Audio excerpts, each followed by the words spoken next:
Hi, this is the NCFE Level 2 Functional Skills Maths Non-Calculated paper, and this is from October 2019.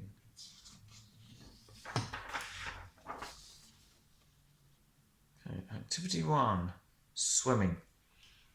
Asha often goes swimming at Upton Leisure Centre. She pays £5.20 each time she swims.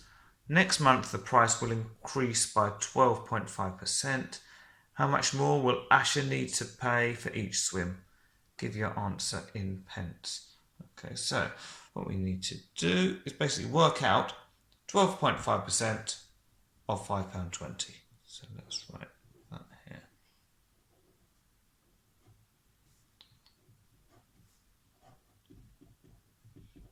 And I know they've said give your answer in pence. So what we can do straight away is, well, let's convert this into pence. Well, we've got 100 pence in every pound, so £5.20 is going to be 520 pence. Okay. Now this is non-calculator, so we've got to think, how can we work out 12.5%? Well, I'm going to break it down. So I'm going to say 12.5%. Well, that's the same as 10% plus 2.5%. Okay, hopefully you see why we're doing that. Because 10%, I know I can work that out quite easily. So if I want 10% of 520, I can just take the 0 off. Because 10%, effectively we're dividing by 10. So 10%, well, that's going to be 52p.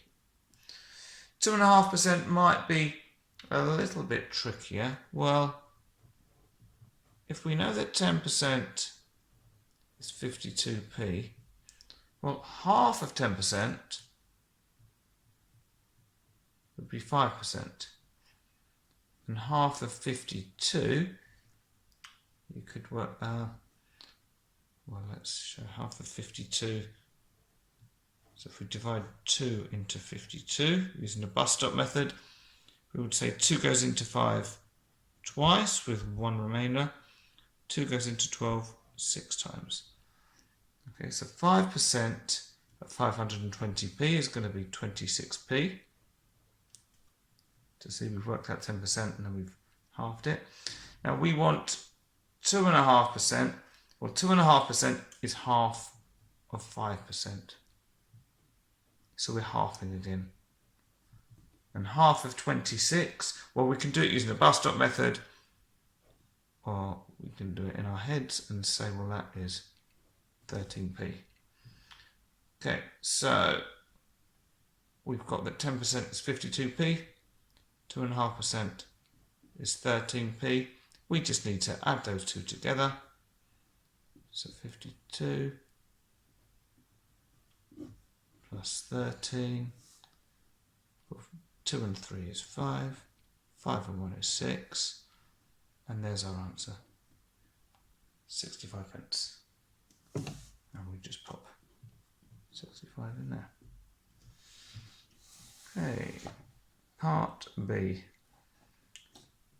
£5.20 is 30% more than the price at Downton Leisure Centre.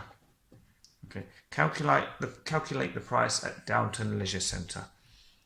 Okay, so with this one, what we're saying is £5.20. Well, that's 30% more, so we can think that that sort of represents 130% of the price at Downton Leisure Centre. Okay, now we want to work out the Downton price, so that's like finding what 100% of this is. Okay, so maybe if it makes more sense if we do it this way. So if £5.20 represents 130%, well, we want £5.20 divided by 130% and then multiplied by 100%, because that's what we're trying to find.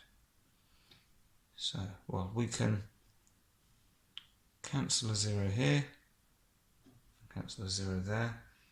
So we've got £5.20 divided by 13 now, and times 10. Well, let's do the multiplication first. So £5.20 times 10, well, that's going to be 52. And we've now got 52 divided by 13. Okay, so how many times does 13 go into 52? Well, we don't usually do our 13 times table, but we can give it a try. So 113 would be 13. Another 13 would take us up to 26. Add on another 13, we're going to have 39. Add 13 again, we're going to have 52. So this is equal to 4. So our answer down here is £4. We can put our zeros in for the pence as well. Now, if we want to test this, because you might not be 100% convinced that this is right, we can go the other way. So we can start and say, well, if the price at Downton is £4, so this is our check really. We don't have to do this. So if this was £4 and we wanted to increase it by 30%, well then we would say we would want to work out what 30% of it is. So we would be saying, how should we do this? So, well, 10% of £4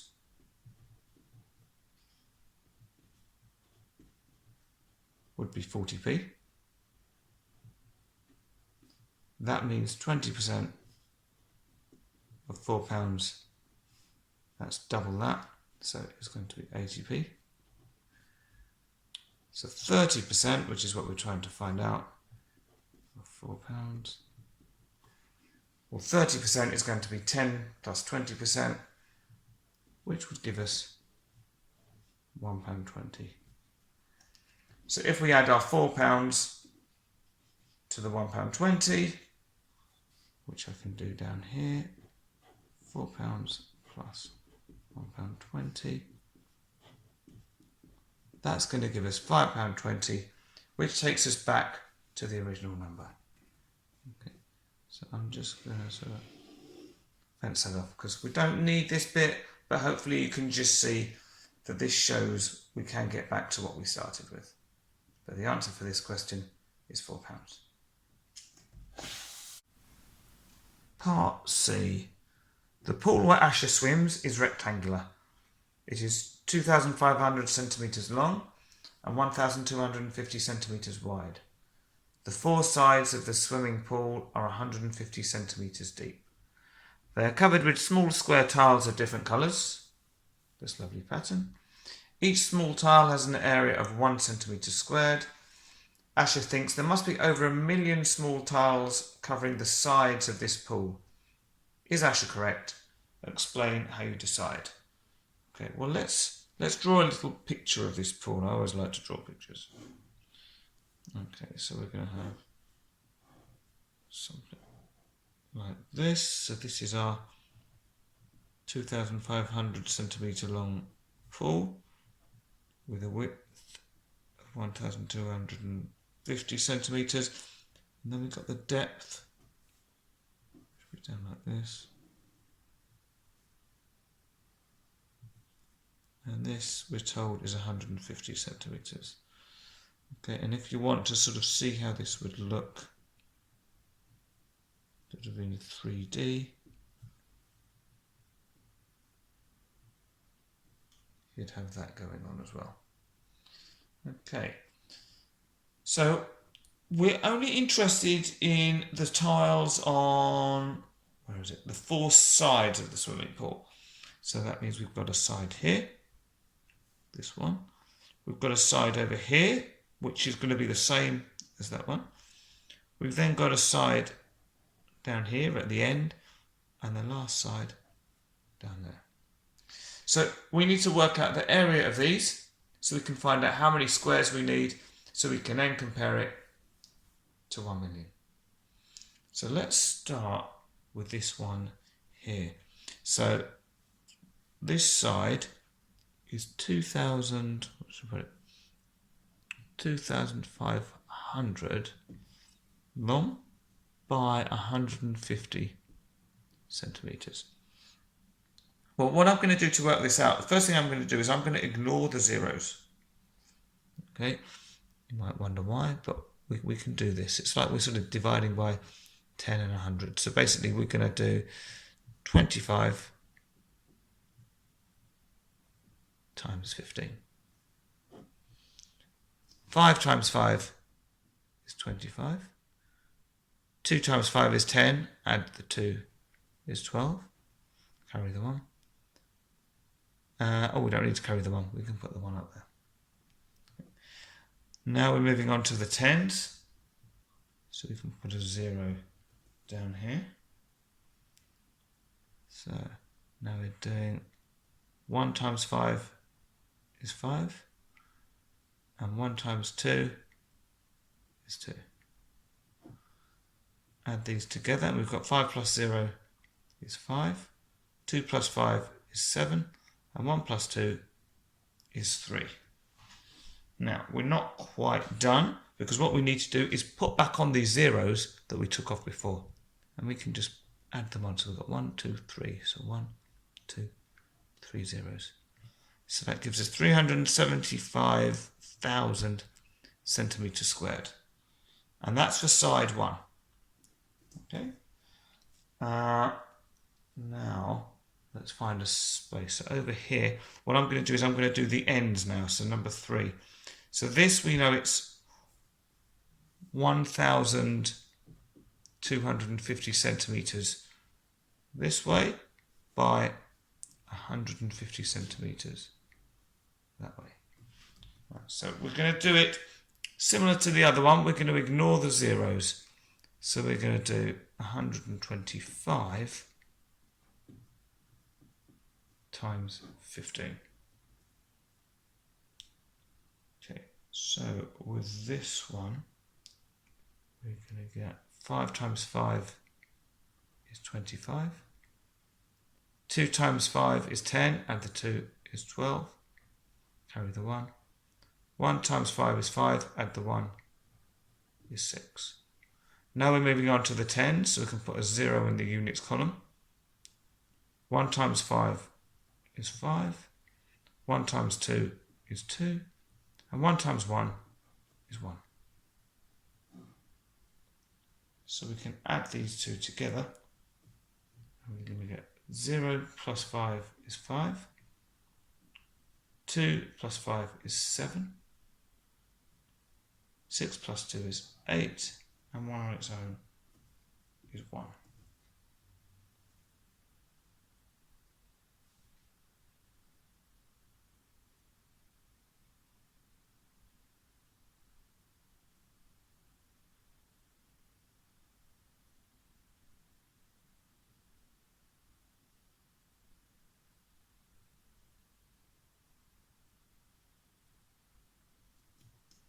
So we took 2 zeros off before, so we can put the 2 zeros back on. So that means we've got 187,500. Okay. So we can add these all together. So we had, for our 4 sides, we've got 375,000 plus another 375,000.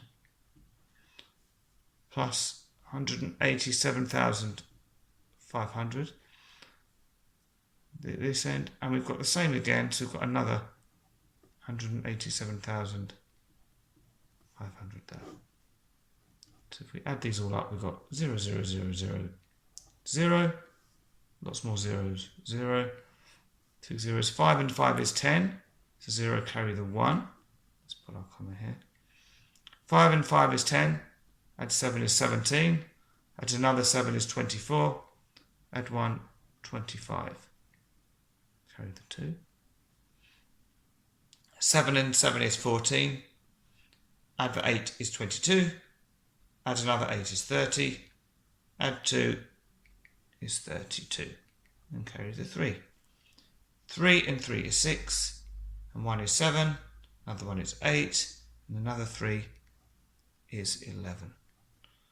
So we end up with 1,125,000 centimetres squared.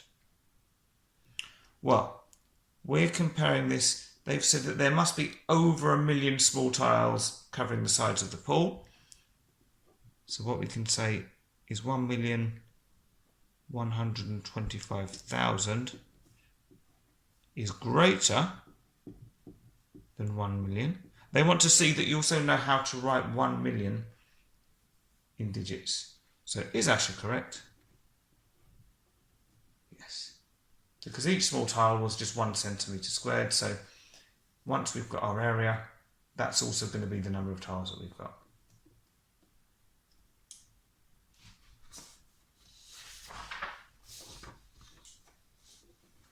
Okay, part D. Right.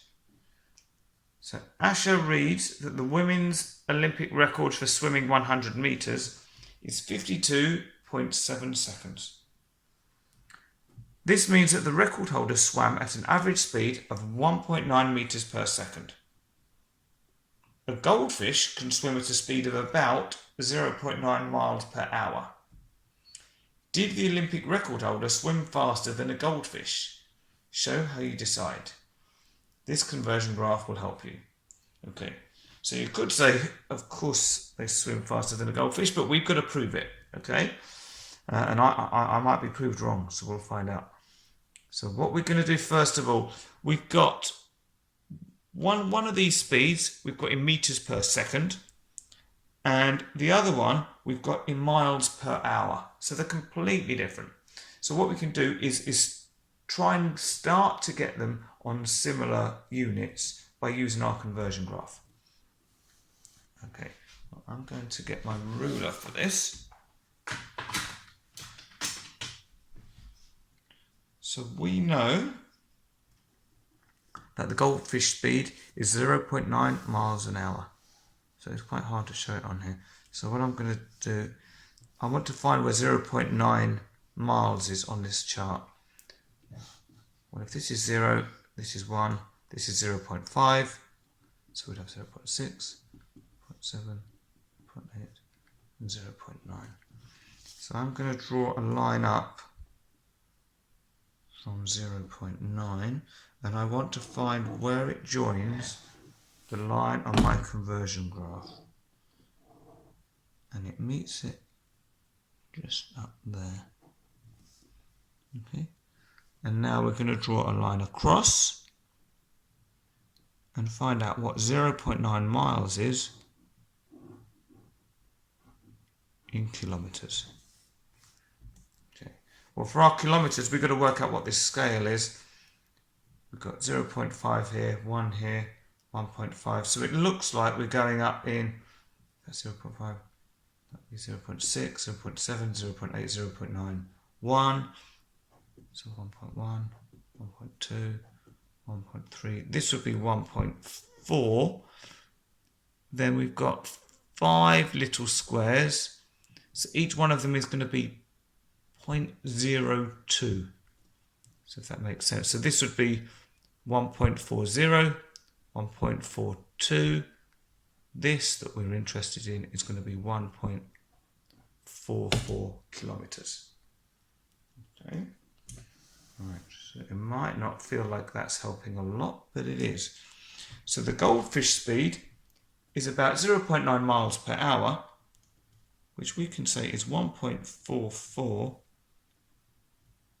kilometers per hour. Okay, so again, you might think that's not really helped us, but at least we've got both of our speeds in metric measurements now. So we've got 1.9 meters per second and 1.44 kilometers per hour. So what I'm going to do, I'm actually going to work with this speed now. I want to get from meters to kilometers and then into seconds. So 1.9 meters per second. Well, I know that there are 60 seconds in 1 minute. Okay, so 1.9 meters per second would be the same as 1.9 times 60 meters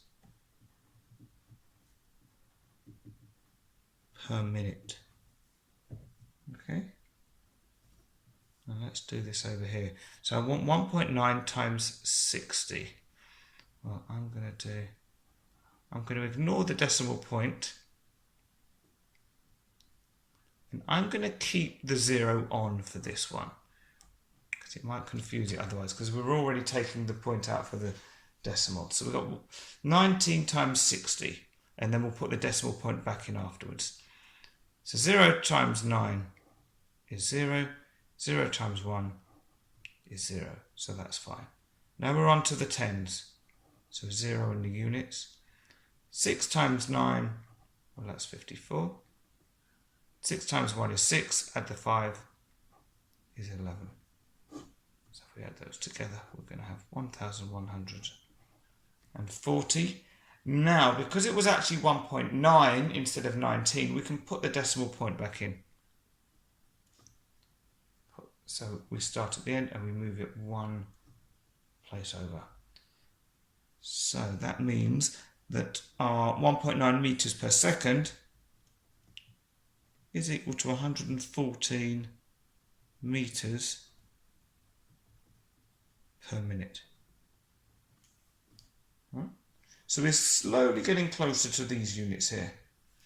Well, if it's equal to 114 meters a minute, well, I know that there are 60 minutes in 1 hour. So I can take my 114 and multiply this by 60 minutes. So this will find out how many meters they could travel in 1 hour. Okay, so that's 114 times 60 meters per hour. So now let's work this out down here. So 114 times 60. I haven't got any decimals, so what I'm going to do is I'm going to ignore my 0 again and then put it on at the end. So 6 times 4 is 24. Carry the 2. 6 times 1 is 6. Add the 2 is 8. And 1 times 6 is 6. 684. Then we put our 0 back on. So 6,840. 6,840. And that is meters per hour. Okay. We are getting there. We've got them both per hour, but we've got meters per hour and we've got kilometers per hour. Well, we need another fact. I know that there are 1,000 meters in 1 kilometer. So we can say 6,840 divided by 1,000. Well, if we're dividing by 1,000, we're moving our decimal point 3 places to the left. So 1, 2, 3 in there. So that is 6.84 kilometers. Okay. Right. So we have our swimmer speed is 6.84 kilometers an hour, and we have our goldfish speed, which is, where did we work it out? Here, 1.44 kilometers per hour.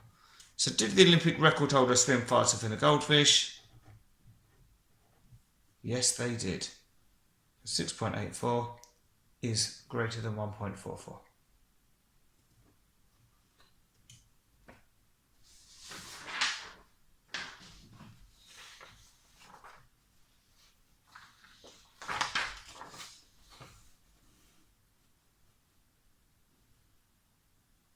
Part E. Asha swims 1 kilometre each time she goes to the pool. She always records how long this takes her. The table shows her data for 10 swims. Okay, so we've got group data here. So what this is telling us is that there were 2 swims where she swam between 25 and 26 minutes. There were 4 swims where she swam between 26 and 27 minutes. And another 4 swims where she swam between 27 and 28 minutes. Estimate Asha's mean time to swim 1 kilometre. At the moment, with our ranges, it's quite difficult to know what time, because we know it's between 25 and 26 minutes, but both of those swims could be 25 minutes, both could be 26, one could be 25, one could be 25 and a half. We don't know. So what we're going to do is we're going to use midpoints. So what that means is we're going to assume that the time was actually bang in the middle, right between 25 and 26. So the best way to do that is add 25 and 26 together and divide by 2. Okay, now 25 and 26. Or you can think, well, there's a gap of 1 between them, so half of that gap is 0.5. So the midpoint is going to be 25.5. So halfway between 26 and 27 would be 26.5, and halfway between 27 and 28 would be 27.5. Okay. So there were 2 swims. So what we're trying to do, if you remember, for the mean,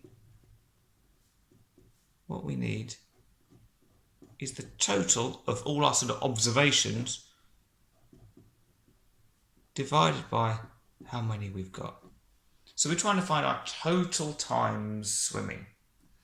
Well, we know there were 2 swims where she swam for 25.5 minutes. So if we multiply those together, 2 times 25.5, well, 2 25s are 50, 2 times 0.5 is 1, so we're going to get 51.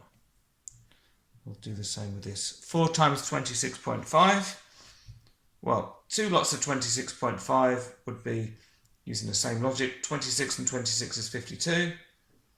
Add an extra 1 for the 2 halves is 53. Then we double that to get 4. So 53 times 2 is going to be 106. Now we want 4 times 27.5. Let's write it out fully so you can see what I'm doing. So 4 lots. So I'm ignoring the decimal point for now. I'll put it back in afterwards. 4 times 5 is 20. 2. 4 sevens are 28. Add the 2, 30. 4 2s are 8. Add the 3, 11. Now, we did have a decimal point, which we ignored, so we're going to put it back in. So we've got a total here of 110. So that means all of our swims in total took 1 and 6, 7, 5 and 1, 6, 1 and 1, 6. Took 267 minutes. So that's going to go on the top for our mean. And the total number of swims, well, we had 2 plus 4 plus 4, which is 10. So we want 267 divided by 10. Well, when we're dividing by 10, what we're doing is we're moving our decimal point 1 place that way.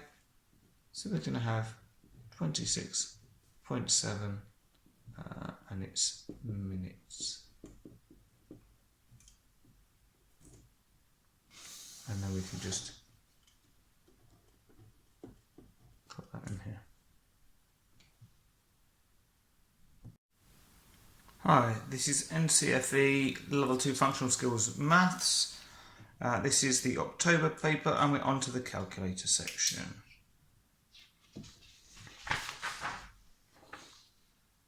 Okay. Activity 2, ice. Tom is studying science at college. He is learning about ice. Tom does an experiment. He shows that the ratio of an ice cube surface area to its volume affects the time it takes for the ice cube to melt. This scatter diagram shows his results. Okay, right, so down here we've got the ratio of surface area to volume. So 1 to 1, surface area and volume are the same. 2 to 1, surface area is double the volume. And here we've got the time in minutes. Okay, right, so what we're seeing from this information seems to be that as the ratio of surface area to volume gets bigger, the time it takes to melt gets smaller. Okay, but that's just for information. They're not asking for that yet. Okay, so the actual question to this one is over here. Tom has another ice cube. Each side is 2.5 centimeters long. Estimate how long this ice cube will take to melt.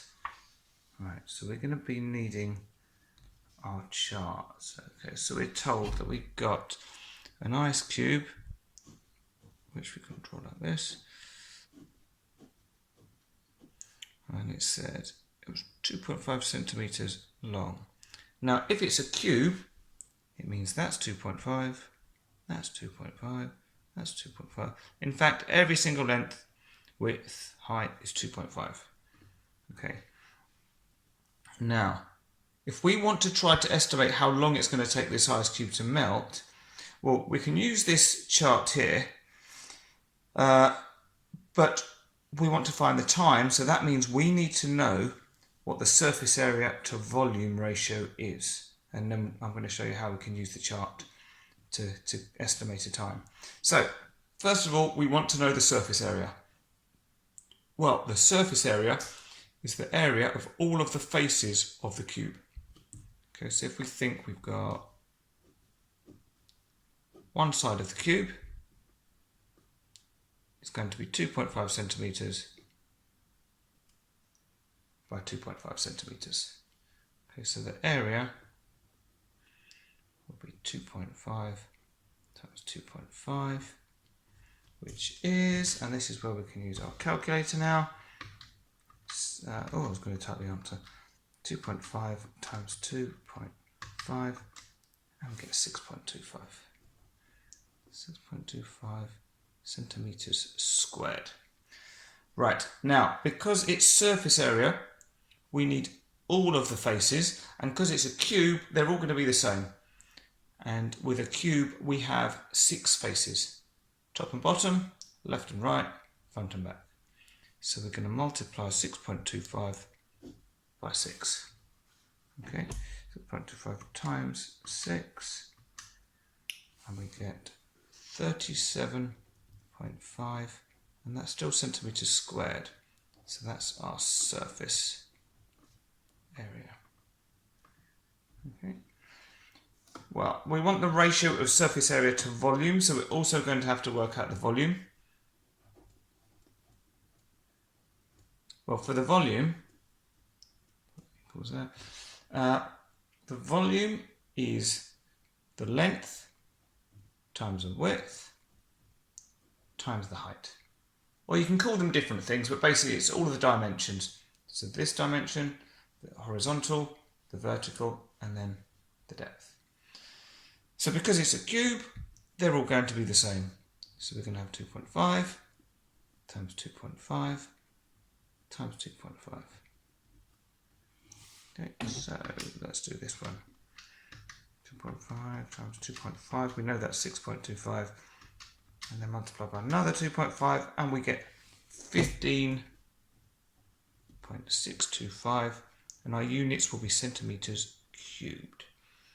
Okay, so we want the ratio of surface area to volume. Okay, so this is going to be, our surface area is 37.5, and our volume is 15.625. Now, that might not look like it helps an awful lot, but we want to get the ratio of something to 1. So we want the volume to be 1. Now, to get from 15.625 to 1, we would divide by itself by 15.625. So to get from 37.5 to the appropriate ratio, we're also going to divide by 15.625. Okay, so 37.5 divided by 15.625, and we get 2.4. Okay, right. Let's move that up a tiny bit. Okay, so we can use this ratio to help us find a value on here, but at the moment we've just got these bits of data all over the place. What we need to do with a scatter diagram is to draw a line of best fit. So in other words, a line that sort of broadly shows the pattern of the data, but is a straight line. So, I mean, we've got data here, but we've also got some over here, but this is sort of outside of the range that we're interested in, the 2.4. And it's quite hard to do something that captures all the information. So I'm sort of going to concentrate on the data over here. And if we want a straight line, we're going to have, what can we go for? Sort of something like that. So a straight line, which it doesn't matter if we go through the points, but we don't have to. But we want roughly the same amount below as above and following the general pattern. I think that sort of works. So we need to now look up 2.4 to 1. Well, here's 2 to 1, here's 3 to 1. And we've got 1, 2, 3, 4, 5 little squares. So each one of these squares is going to be worth 0.2. So we'd have 2.2, 2.4, 2.6, 2.8, 3. So 2.4 is going to be here. So we're going to draw a line up there. And that is joining here. And then we draw a line across. And where that comes out, that would be 14 minutes. Because if we've got 10 here, we'd have 11, 12, 13, 14, 15 there. So, if we go over to the question again, estimate how long this ice cube will take to melt. Well, down here we can just put 14 minutes. Okay, so a fair amount of work for that question. Okay, but not too bad if you follow it through step by step. Okay. 2b. In the science lab, Tom finds this mould for making 24 triangular prisms of ice. Draw a triangular prism. Okay, well, a triangular prism. A prism is a shape which has the same cross-section all the way through. So if you cut it anywhere, it would look the same. This is a triangular prism. I'll use my ruler to make it a bit neater.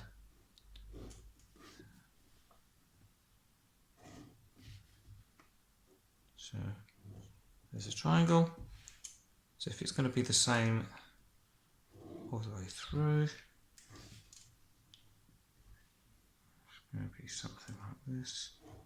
Now if I wanted to be really precise, I could try and get those lengths the same.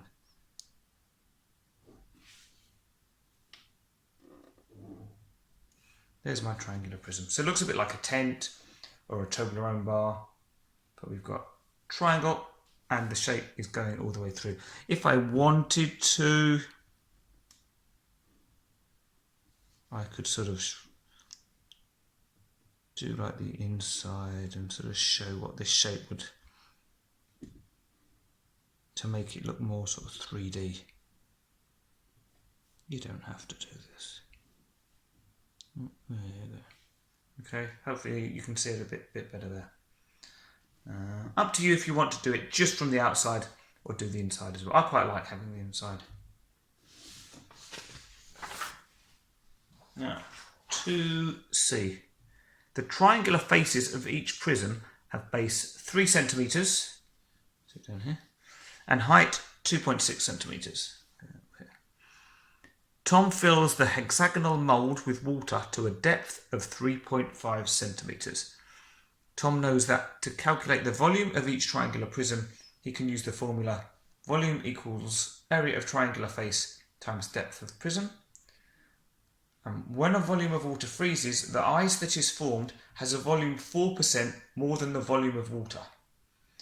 That means that when it freezes, it expands, so it actually gets bigger. That's why we get potholes on all our roads. What will be the total volume of ice formed when all the water in the hexagonal mould freezes? So, what they like to do with these papers is to refer back to a previous part of the question. So we've got all of these holes in here. These are all triangular prism shapes, but I suppose for those moulds, and we don't have to do it, the prism is sort of more like, it's sort of going down that way, I suppose. And then if you imagine the 3D, so that's our sort of prism, okay, that way. Yeah, that helps. So we want to know how, what the volume is of all of those, okay, and then we need to allow for the fact that it expands with the 4%. So we need to use this formula to work out the volume first of all. Now, before we can work out the volume, we need to know what the area of the triangular face is. Now, the area of a triangle is half times the base times the height. So it's going to be a half times 3 times 2.6. Well, for a half, we can either type in 1 divided by 2, or if you know that that's 0.5, you can type that straight in. Then multiply it by the 3 and multiply it by the 2.6. And we get 3.9. So the area of that triangle is 3.9 centimeters squared. Okay. Now for the volume, it's the area of the triangular face times the depth of the prism. So V is going to be 3.9, and the depth of the prism is 3.5 centimeters.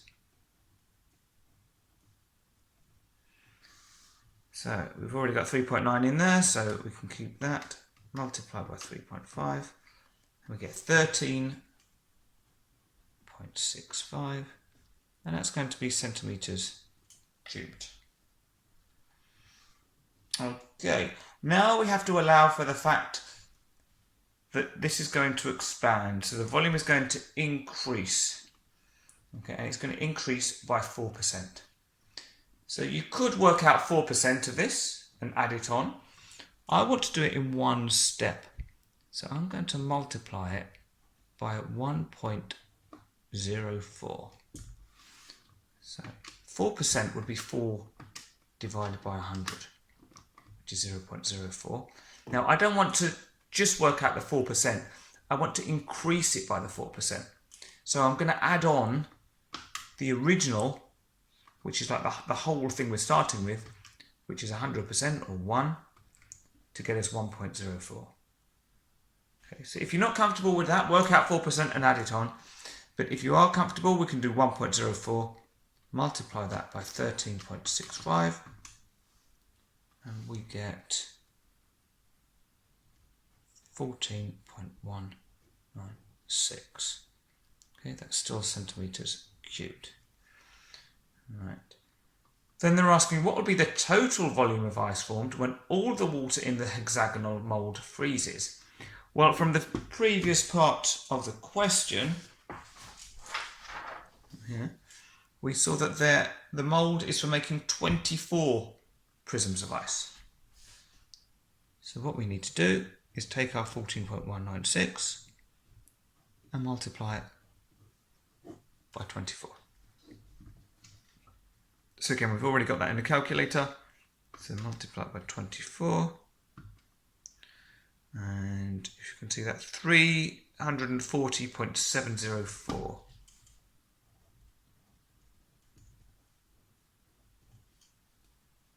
Okay. And so we could keep it like that. Or if you want, I would probably round that to one decimal place. So 340.704. 0.7 centimeters cubed. Okay.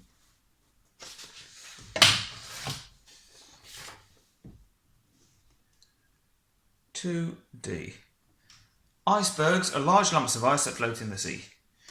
Tom reads that the icebergs float because the density of ice is less than the density of seawater. The density of ice is 0.92 grams per milliliter, and the density of the sea is 1.03 grams per milliliter. Calculate 0.92 as a percentage of 1.03. Okay, so this is a classic question where they give you lots and lots of information, but actually all of that is kind of irrelevant. Might be interesting, but it's irrelevant. The thing we need to concentrate on is this. Calculate 0.92 as a percentage of 1.03. So I'm going to start by writing it as a fraction. So 0.92 as a fraction of 1.03. Then to turn it into a percentage, I'm going to multiply it by 100. So 0.92 divided by 1.03 do equals, so that's what it would be as a decimal. Multiply it by 100 and we get 89.32%. And they have asked us to give your answer as a percentage to the nearest whole number. This is the whole number. We look at the digit afterwards, which is a 3, which is less than 5. So I'm just going to keep that as 89%.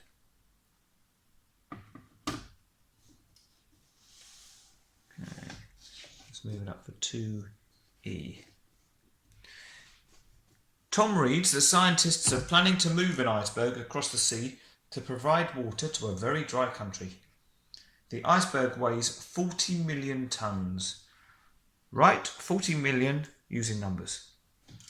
Okay, so place value question. So 40 million. So 40. And for million, we've got 6 zeros. So we've got our units, our tens, our hundreds, thousands, tens of thousands, hundreds of thousands, millions, tens of millions. Okay, so nice straightforward one for 2E.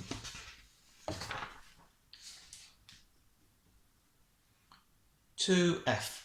The iceberg will melt as it travels. By the time it arrives, the iceberg will weigh only 25 million tons. By what fraction will the original iceberg have reduced in weight by the time it arrives? So we need to remember from the previous part of the question that the original iceberg was 40 million tons. And now it weighs 25 million tons. We want to know what fraction the original iceberg has reduced by. Okay, so first of all, let's work out the amount it's reduced by. So 40 million minus 25 million. We can use our calculator, or we can just say 0, 0, 0, 0, 0, 0. 40 minus 25 is 15. Okay, so it's 15 million. We want, so that's how much it's reduced by. We want to know the amount it's reduced by as a fraction of the original. So it's going to be 15 million divided by the original, which is 40 million. I won't bother writing the zeros because they would just cancel off. So we've got 15 over 40. Give your answer in its simplest form. So is there a common factor for these two numbers? Well, I know if a number ends in a 5, then 5 is a factor of it, so 5 goes into it with no remainder. And if a number ends in a 0, then I know 10 is a factor and also 5 is a factor. So let's divide top and bottom by 5. So 15 divided by 5 is 3. Divide the bottom by the same. 40 divided by 5, 5, 10, 15, 20, 25, 30, 35, 40. If you can see them, 8 fingers there. So we've got 3/8.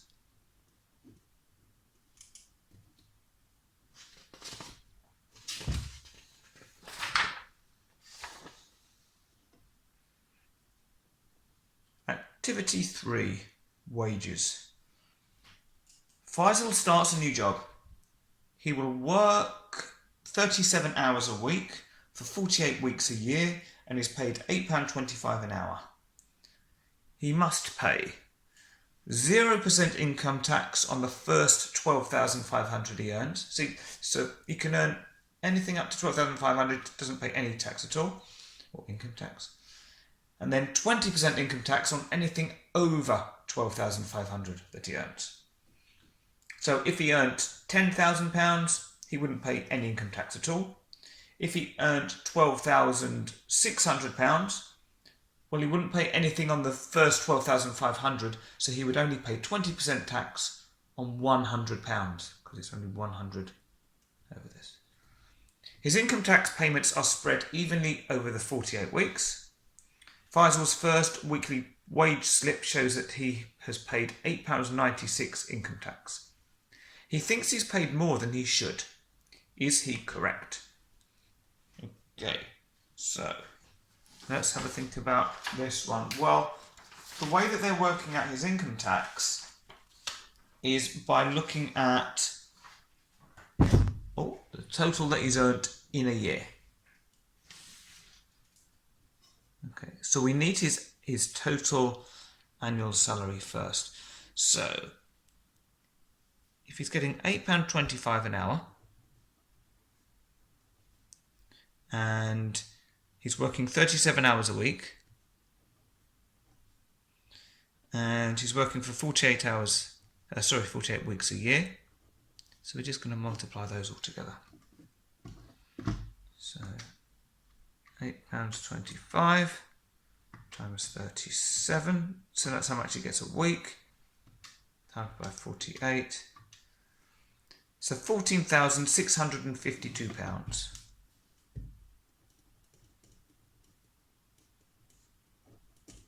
Okay. That's how much he's earning in 1 year. Okay.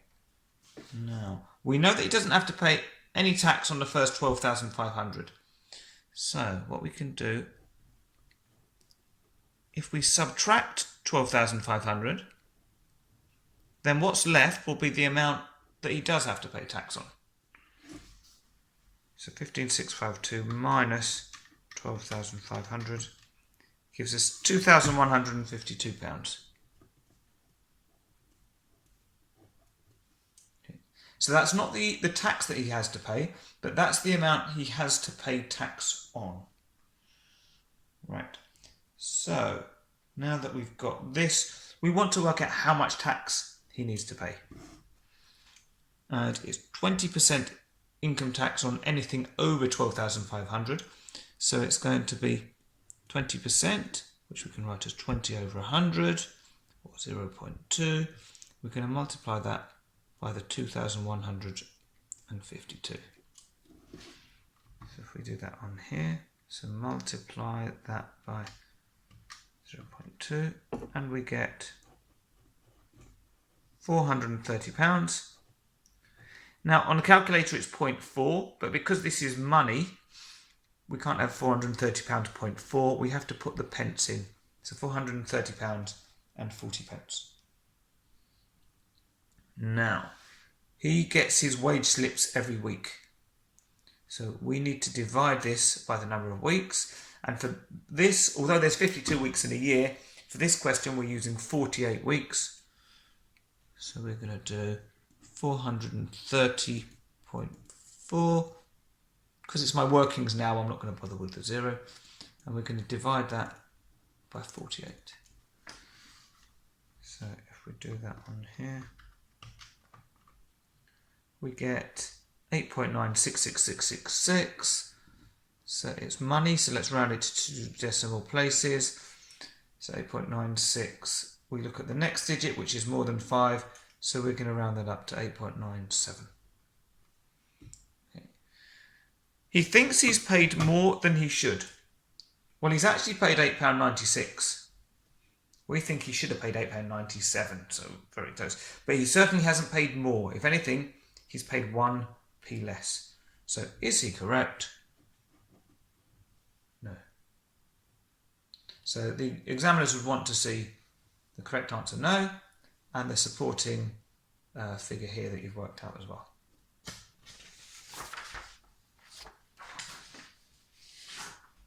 Okay. 3b. Sonia reads an article about the 5 to 3 to 2 rule. The rule says you should spend your wages after tax in the ratio 5 to 3 to 2 on needs, wants and savings.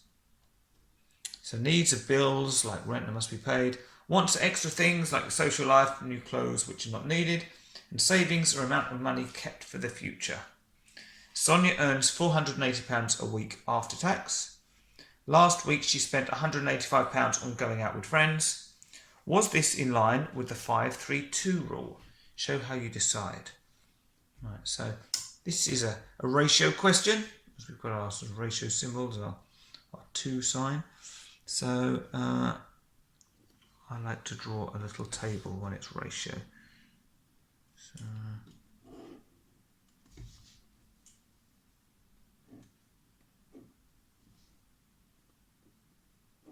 this should do. So in my table, I'm going to have needs. I'll just put an N for needs, W for wants, and S for savings. And they're telling us that they should be shared in the ratio 5 to 3 to 2. Okay. Now, Sonia earns £480 a week after tax. So that's the total amount of earnings. So what we want to do with our ratio is have a total column as well. So if she had £5 to spend on her needs, £3 to spend on her wants, and £2 to spend on her savings, that means that she would have £10 in total. In fact, she's got £480. So now that we've got two values in the same column, we can use this to work out what our multiplier is. So if we do 480 divided by 10, now hopefully you can do dividing by 10 without a calculator. So dividing by 10, we're just going to take a 0 off. Get 48. So we're multiplying this by 48. So whatever we do to one column, we have to do to all the others. So for our needs, we'd multiply that by 48. Our wants, we're going to multiply that by 48. And our savings, we're going to multiply that by 48. So let's use the calculator and see what we get. So 5 times 48 gives us 240. 3 times 48 gives us 144. And 2 times 48 gives us 96. Okay. Now we're only interested in wants, but I like to be thorough with this because what we can then do is we can then add up all of these numbers. So 240 plus 144 plus 96 gives us 480. So we're checking that we've done this correctly as well. Now, they're saying last week she spent 185 on going out with friends. So that would fall into the wants column. Was it in line with the 5-3-2 rule? No. And we've got our figures here. If you want, I mean, they said show how you decide, so we have shown, but we could say that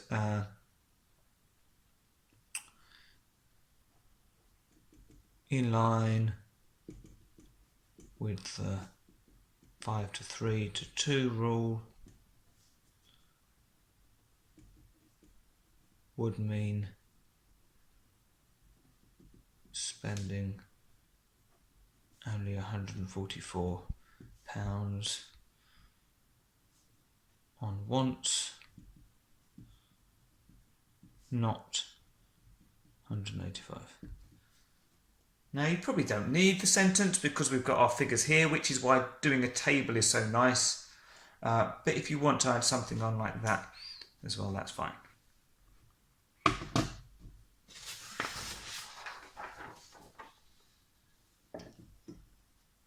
3C. Debt needs to pay £908.64 each month for his mortgage and other bills. This is 45% of his monthly income. What is Deck's monthly income? Right, so what they're saying is that £908.64 represents 45%. We want to find what 100% is. Okay, so what we need to do for that is take the 908.64, divide it by the 45. It's almost like we're saying, well, if that's 45%, let's work out what 1% would be. So we divide it by 45. And then because we want to know what 100% is, we're then going to multiply it by 100. So 908.64. So divide it by the 45. Okay, which gives us 20.192. Then multiply it by 100. And we get 2019.2. And again, because this is money, we need to put the 0 to make it 20p. And they've said give your answer to the nearest £10. So well, here's our tens. So 19 is going to be closest to 20. So £2,020. Okay, so these can be tricky, these where we're trying to work out the original amount before the increase, but we've just got to remember that the amount we're starting with, in this case the £908.64, is not 100%. So we certainly don't want to work out 45% of this, because that's not going to help. We need to divide it by the 45, multiply by 100, and that'll get us back to our starting point. In fact, if you want to do a check, so 2019.2, if we multiply that by 45 divided by 100, so 45%, it gets us back to £908.64p.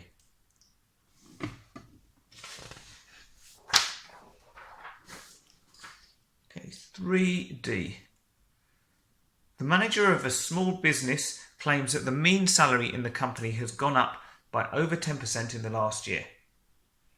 One of the workers says that the gap between the highest and lowest earners has more than doubled.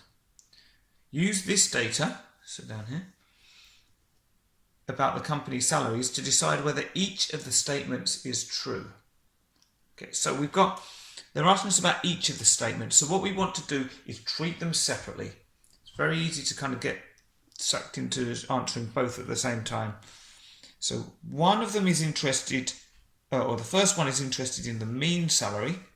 The other one is interested in the gap between the highest and lowest. Right, so if we start with the mean salary, well, to work out the mean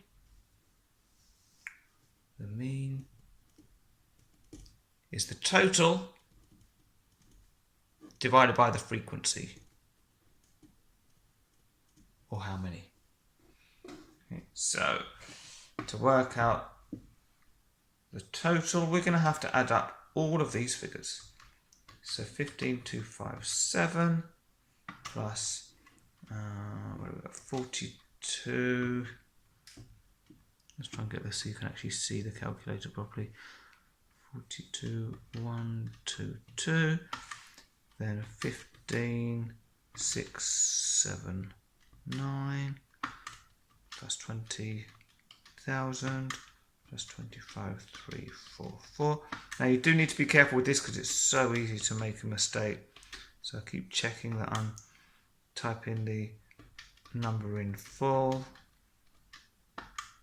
Plus 15,998 plus 53,245 plus 55,333 plus 70,507 plus 32,196. And I get a total there of 457,242. So 457,242. And how many were there? 1, 2, 3, 4, 5, 6, 7, 8, 9, 10, 11, 12. In fact, they've told us. So divide that by 12. And we get 38,103.5. I've got a feeling I actually did type something in wrong. Well, we can either go with that. I think this should have been 260. So you probably saw what mistake I made when I was going. But let's go with this. So if you use this figure, you'd get 38,103.5. But I'm going to go with what I know the answer should be, which is 38,105. Okay. Now, in theory, you might lose a mark here. Usually, I would always do these calculations twice, just because there's so much risk of making a mistake. Okay, so we've got a mean of £38,105 here.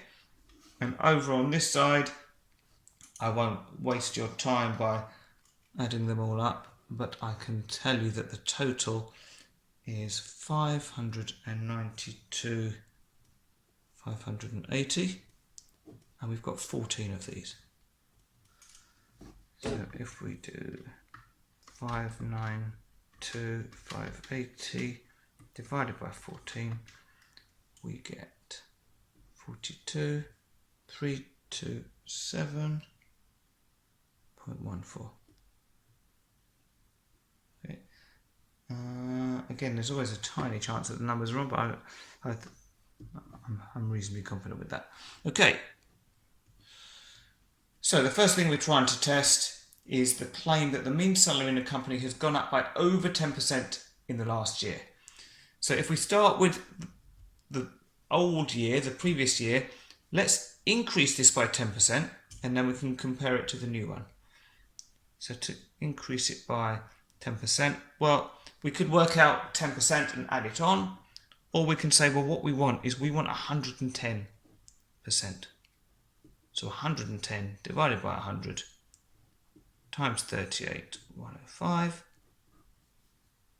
and that's going to give us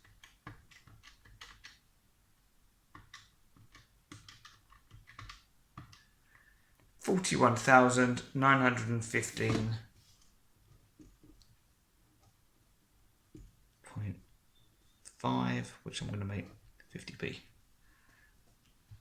Now, so if it had gone up by 10%, it would be 41,915.50. It's actually gone up to 42,327. So it has gone up by more than 10%. So has it gone up by more than 10%? Yes, it has. Obviously, you'd write this down in the box. I'm just doing it up here to be efficient. The next question, one of the workers says that the gap between the highest and lowest earners has more than doubled. All right, let's see. So if we're talking about the gap between highest and lowest, we're talking about the range. Okay. So for last year, we want to find the highest. So which is the biggest number?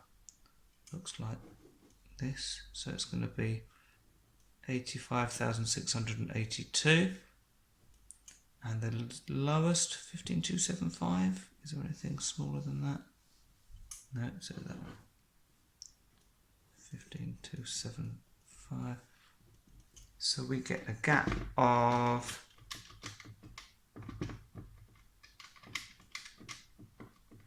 70,407. Okay. That was last year. So for this year, we want the biggest salary, so the biggest number.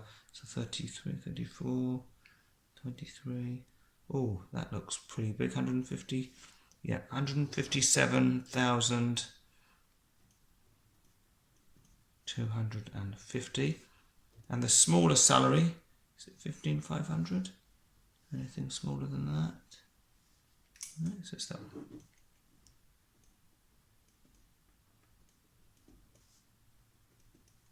And that gives us 157, what was it, 250 minus 15,500, and we get a gap of 141,750.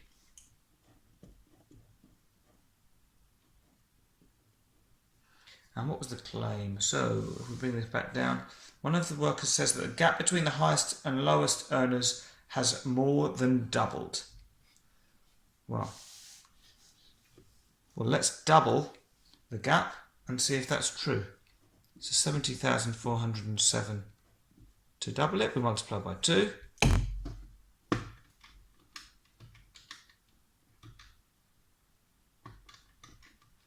And we get 140,814.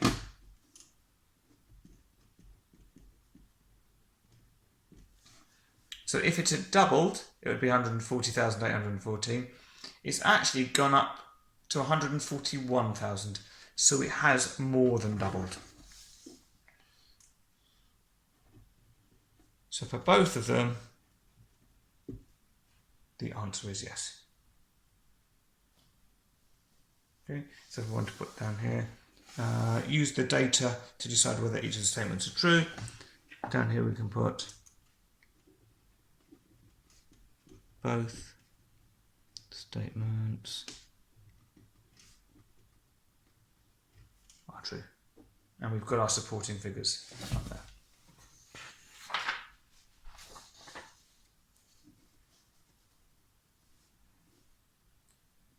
Q3a. Dave is a salesman. He is paid a basic salary plus a bonus based on the sales he makes. Last year, Dave's bonus was 3/8 of his salary. Write 3/8 as a decimal and as a percentage. Well, 3/8, that means 3 divided by 8, which if we type on our calculator, we get 0.375. If we want to turn it into a percentage, we just multiply it by 100, which we can do with a calculator, or multiply by 100, we're going to move the decimal point once for each 0, so 1, 2, so we're going to get 37.5%. But yeah, use a calculator if you want to check.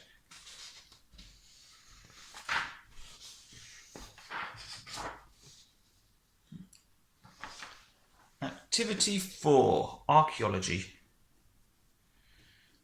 Archaeologists study human history by digging up and analysing items from the past. Chen is a volunteer with a community archaeology group. At the weekends, she helps to dig at an archaeological site. The volunteers have to record exactly where each item is found. They do this by using a coordinate grid laid over a map of the site. The volunteers have found the wall of a building. It runs in a straight line from minus 125, 100 to 150, minus 75. Draw the position of the wall on the grid. So here's our grid. So let's get our coordinates, bring them down here. So we're going to need to plot these two coordinates, and it's a straight line so that we can join them up with our ruler. So with coordinates, we always do the x-coordinate or the cross horizontal coordinate first. So minus 125. Well, that's going to be halfway between minus 100 and minus 50. So here, but we've got to work out how far up it is. And the y-coordinate is 100. So 100. So that's going to be one end of the wall. The other end of the wall is at 150, so somewhere along this line, and minus 75. Well, that would be minus 50, that would be minus 100, so minus 75 is going to be in between the two. And then we can join them up, and let's label this our wall. Okay, so you couldn't see that one down there. That's my minus 75. Okay. Part B. There is another way that volunteers can record the position of an object. Measure the object's distance from a fixed point and then measure the angle. And they're showing an example here. So they've got a fixed point. We use the horizontal. And then once we've got a line for the distance, the angle is the angle between the horizontal and that distance line. The volunteers find an object at the point 100, 100 on the coordinate grid. Mark the point on the grid in 4a. We'll do that in a moment. Then it says the volunteers measure the distance of the object from the fixed point 0, 0. Then they measure the angle. What size is the angle? So, well actually, let's do that first bit first. So for part 1, they want us to mark the point 100, 100 on the grid. Well, here's 100. We go up to 100. So there it is. Okay. And let's have a look back for the second part. They measure the distance of the object from the fixed point 0, 0. Well, 0, 0, that is going to be there. Okay. And it says, what size is the angle? Well, if you remember, what they told us to do was measure the object's distance. So we want to draw a line there and then measure the angle between the horizontal and that distance. So we'll put that line in there. This is our horizontal along here. And they want us to calculate that angle. Now, if we're going to calculate an angle, we can use a protractor. So this is where our lines meet. So I want to get the cross of the protractor right on there. Okay, so it's lining up with the horizontal. And this is the angle we're interested in, this one here. So I'm going to start counting with the inside numbers. So 0, 10, 20, 30, 40, 50, and this line is going right in between the two, so it's going to be 45 degrees, halfway between 40 and 50. Okay, so actually I'll write it on here, 45 degrees. And then I can also put that in the answer box down here. Okay.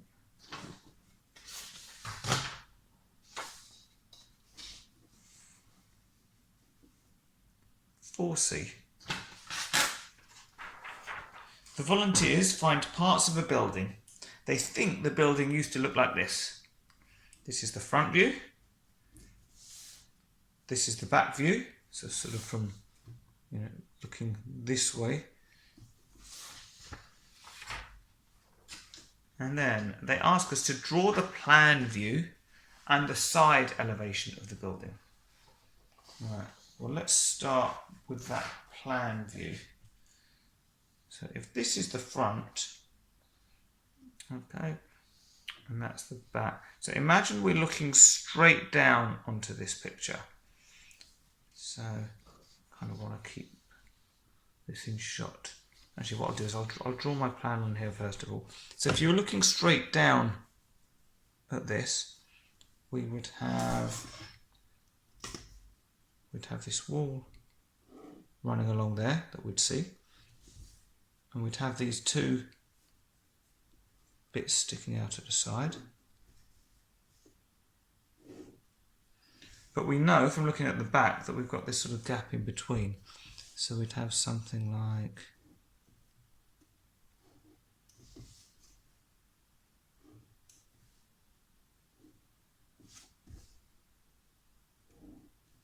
this.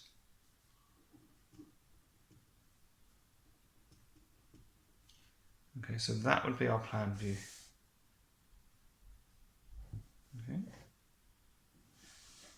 Now, the next bit they asked for is the side elevation. Okay. So, if we're looking at this picture from the side, I'm going to say that that's my side.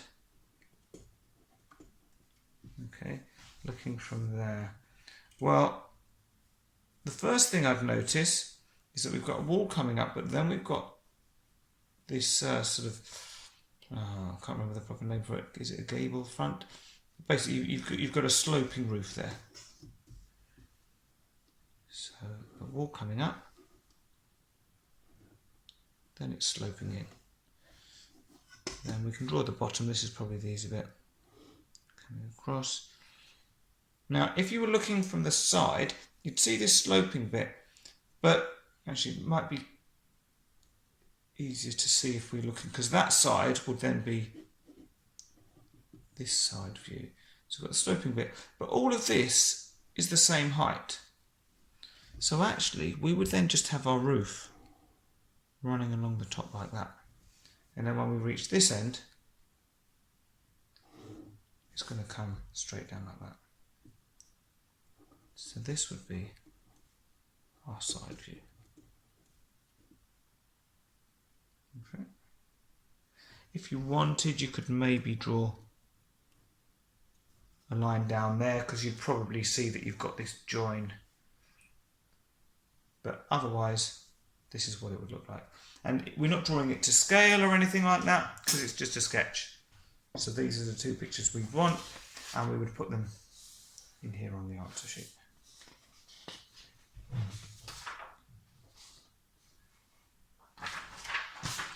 For D, Chen reads about some footprints that were preserved in volcanic ash. The foot length was 18.8 centimetres and the stride length, the distance between the footprints, was 164.5 centimetres. Archaeologists used the formula R equals stride length divided by 4 times foot length. Chen uses a calculator to calculate R for the footprints found in the volcanic ash. She enters 164.5 divided by 4 times 18.8 and gets the answer 773.15. Explain what Chen has done wrong. Okay, well, what they want us to do here, we don't need to draw it because we've got the fraction, but actually we're going to be doing 4 times the foot length first. And then stride length is divided by all of that. If you type this into your calculator, then it would use BIDMAS rules. So it would be doing the division before the multiplication. So what has, explain what Chen has done wrong. He has not done the multiplication before he does the division. Or words to that effect. But they have said explain, so trying to use words if you can here, rather than doing an actual calculation. Okay, 4E. If R is less than 2.0, the person was probably walking. If R is greater than 2.9, the person was probably running. If R is in between 2.0 and 2.9, it's not possible to decide.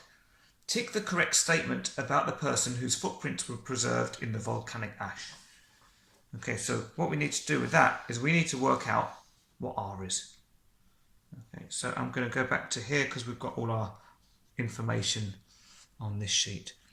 So R is stride length. So we're told the stride length is 164.5.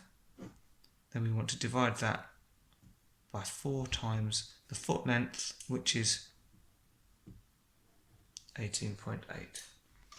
Okay, so remember we said we needed to do that multiplication first because it's all together at the bottom. So 4 times 18.8 is 75.2.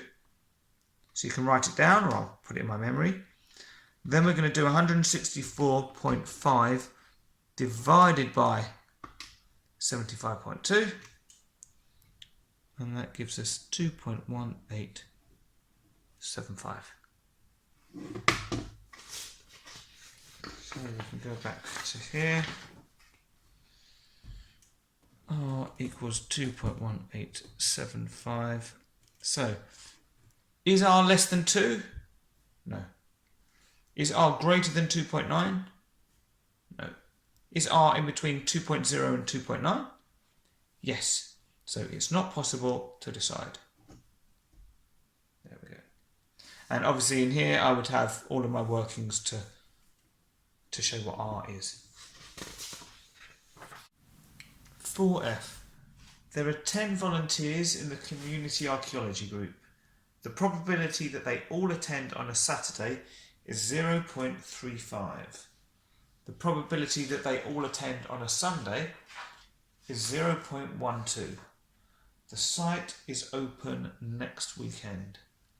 Calculate the probability that all the volunteers will attend on both Saturday and Sunday next weekend.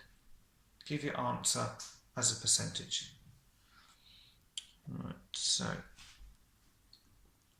there's sort of short and a long answer to this one.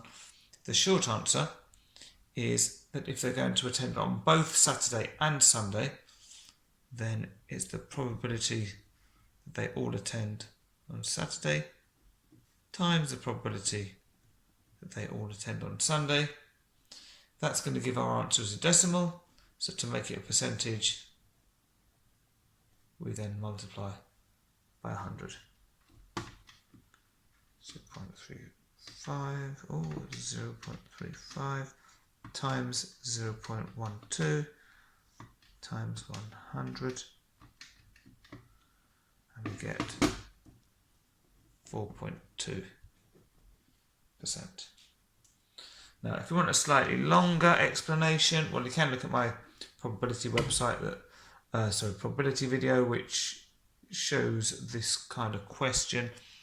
But you can sort of think of it as a sort of probability tree, where you've got the probability. So if this is Saturday, the probability that they all attend is 0.35. So the probability that they don't all attend is going to be 1 minus 0.35, so 0.65.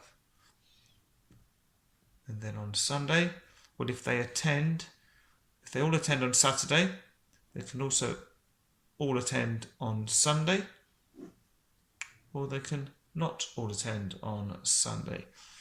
But again, the probability that they all attend on a Sunday would be 0.12. So the probability that they don't attend on a Sunday would be 1 minus 0.12. Because the total probability needs to be 1. That's kind of the basics of probability. Everything needs to add up to 100%. So the probability that you do something plus the probability you don't do something would be 1. Okay, and then if we look at the probability that they don't all attend on Saturday is 0.65, but that doesn't impact what happens on the Sunday. We've still got probability of 0.12 that they all attend on Sunday, and probability of 0.88 that they don't all attend on Sunday.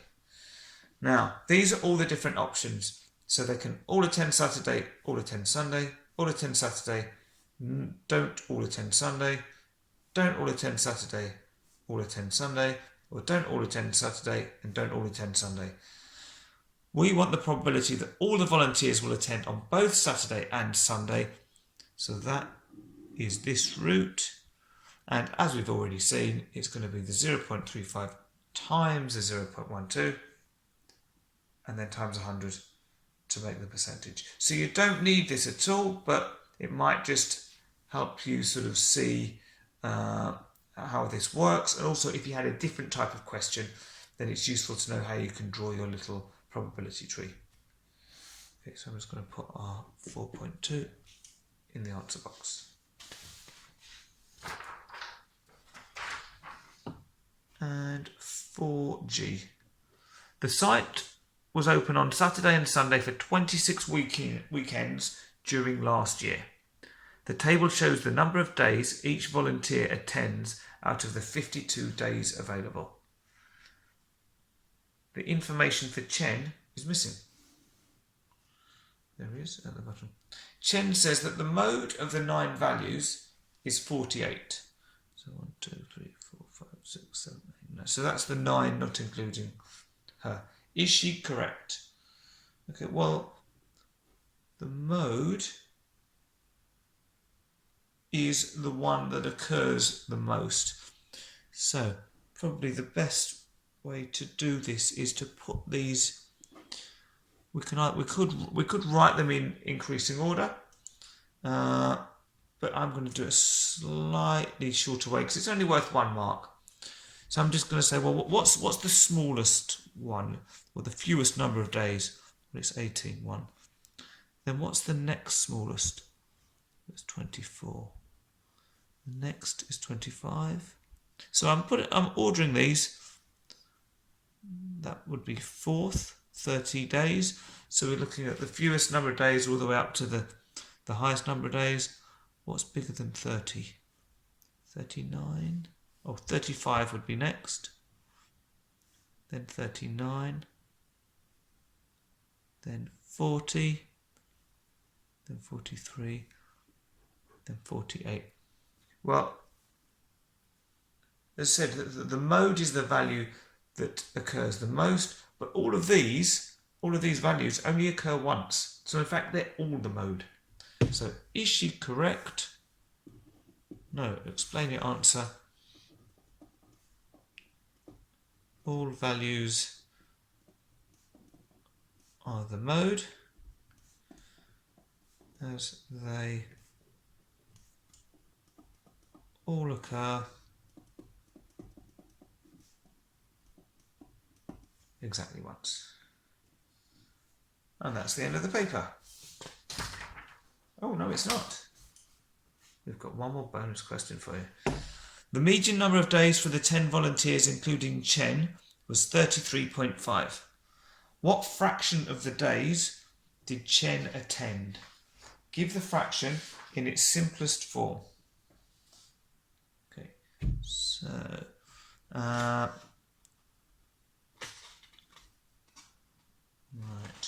So we're going to have a look back at the median. Well, if we include Chen, we said that we've got 10 values. Okay, and the median, well, that's the middle value. Okay.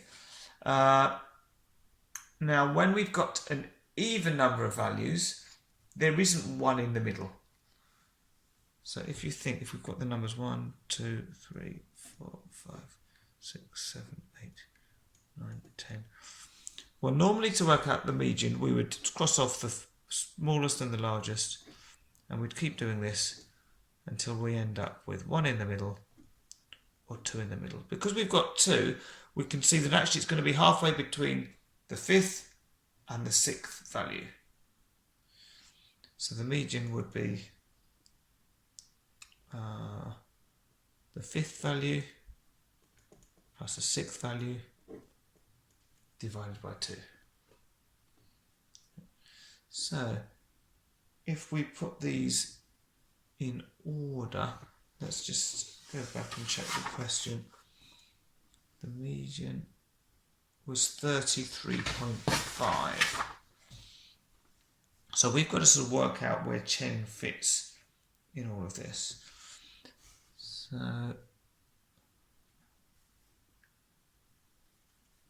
what did we say? Median equals 33.5. Okay. So we're going to be looking. So it depends where Chen comes. So Chen could be a really small number of days, or could be a large number of days, or could be somewhere in the middle. So if we look at the 5th value, which is John, okay, so if he's currently 5th, if Chen has a fewer number of days than John, then Chen would could be 5th and John could be 6th. If Chen is the other side, so if Chen has a higher number of days than John, well then John could be 5th and Chen could be 6th. But what we know is that he is going to be included in working out the median. So we know that 33.5 is equal to 35 plus something divided by 2. So if we sort of work this backwards, what we're saying is 2 times 33.5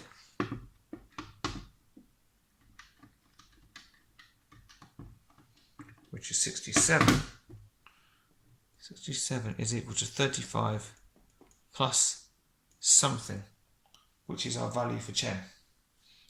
Okay, so we can say 67 minus 35 is going to give us our missing value, which is 32. Okay, now the actual question we had was, what fraction of the days did Chen attend? Well, we know that he attended 32 days, and we know the most days he could have attended were 52. So that's the fraction of days he attended. We want it in its simplest form. Well, first thing I'm going to do, they're both even. So let's divide both of them by 2. We know that 2 is a common factor. 32 divided by 2 is 16. 52 divided by 2 is 26. Well, they're still both even. So let's divide by 2 again. So 16 divided by 2 is 8. 26 divided by 2 is 13. And I'm not going to be able to simplify that any further. So our final answer is 8 over 13. And that really is the end of the paper. So hope it's been helpful. They are challenging, these papers. Persevere with them and you'll get through. And if you like the video, click on like. If you've got any questions, send them to me, put them in the comments. And there's plenty of other videos on my channel as well. Do subscribe, please, and that way you'll also get notified as I upload more videos. Thanks for watching. See you soon.